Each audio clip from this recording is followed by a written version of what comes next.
When you hold a katana, you hold a piece of Japan's soul. This blade is more than steel. It's a story forged in fire and spirit. For centuries, it's been a symbol of honor, discipline, and artistry. Its curve speaks of elegance, its edge, of purpose. The katana embodies the samurai's path, where strength and beauty unite. Creating a katana is a journey demanding patience, dedication, and deep respect for tradition. The swordsmith breathes life into steel, making each blade unique. It's not mass-produced, but a personal legacy passed from master to apprentice. The katana is an ideal made real, a reminder that mastery comes from the heart. As an actor, I felt the weight and balance of these swords. The sword is not just an extension of your arm, but of your will. It demands focus and respect, teaching presence and self-control. True strength is not aggression, but clarity and calm.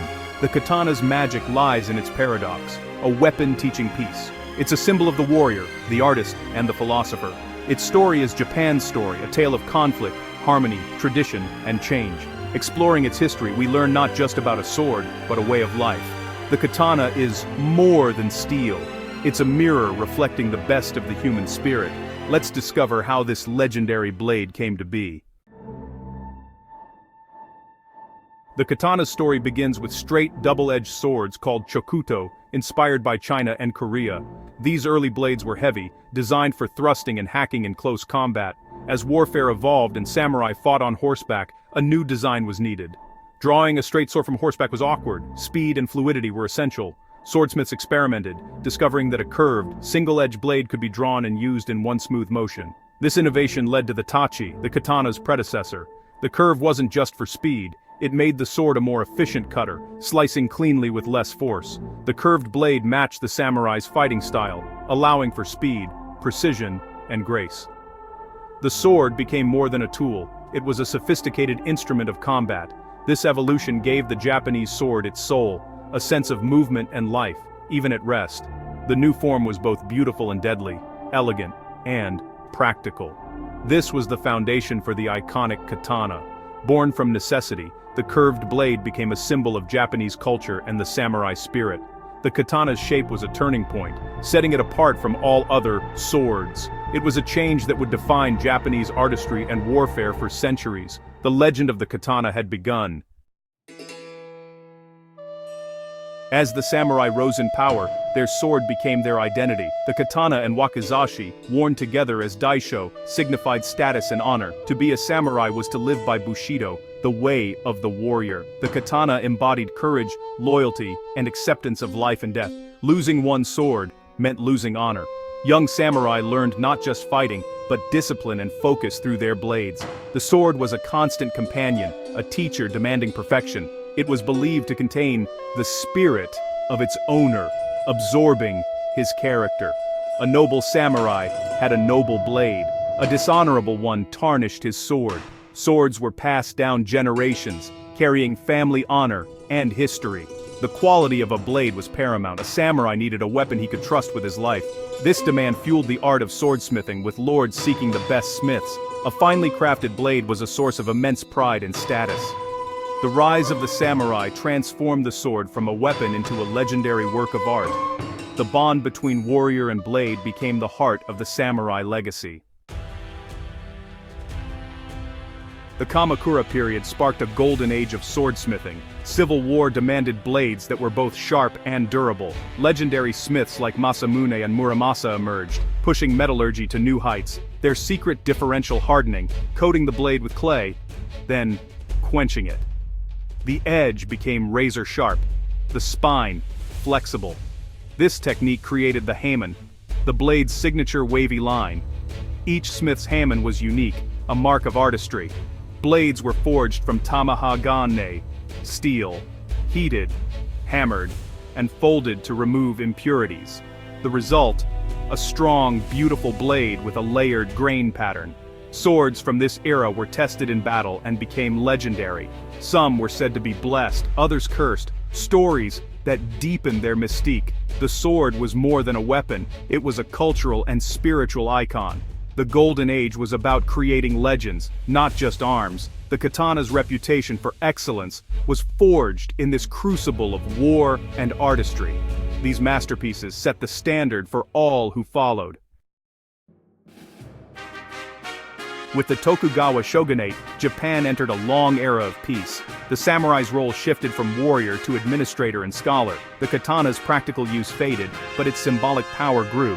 Only samurai could wear the daisho, marking their elite status.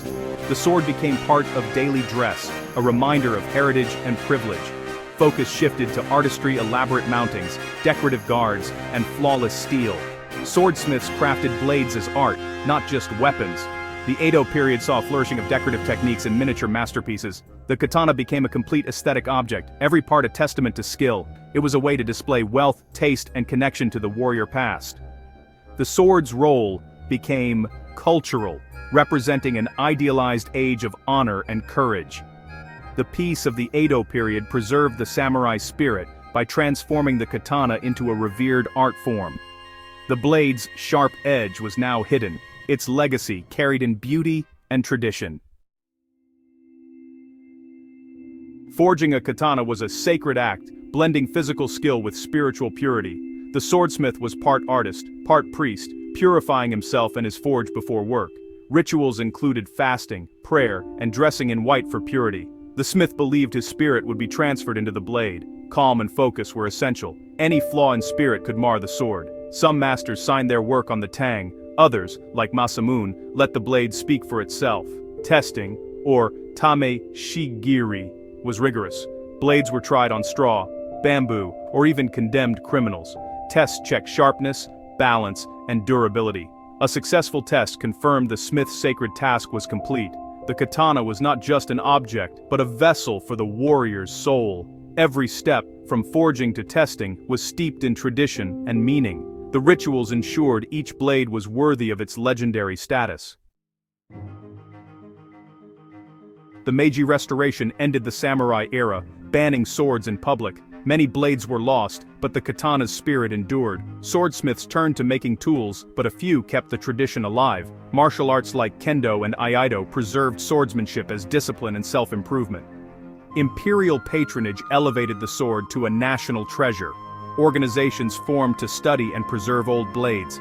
Competitions encouraged smiths to continue their craft. The katana was reborn, not as a weapon but as a symbol of Japanese identity and artistry. Today, a handful of masters still forge blades using ancient methods. Their work is for collectors, martial artists, and museums worldwide.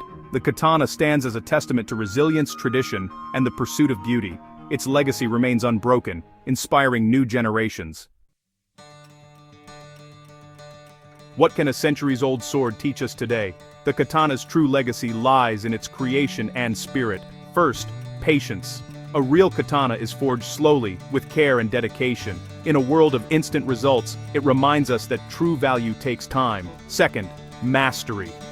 The smith strives for perfection, never settling for good enough. Mastery is a lifelong journey, not a destination. The katana teaches us to dedicate ourselves to our craft with humility and focus. Third, respect for materials, tradition, and the responsibility behind our actions. The sword's discipline is about control, not violence. Forged in fire, shaped by spirit, the katana reflects our potential for strength and honor.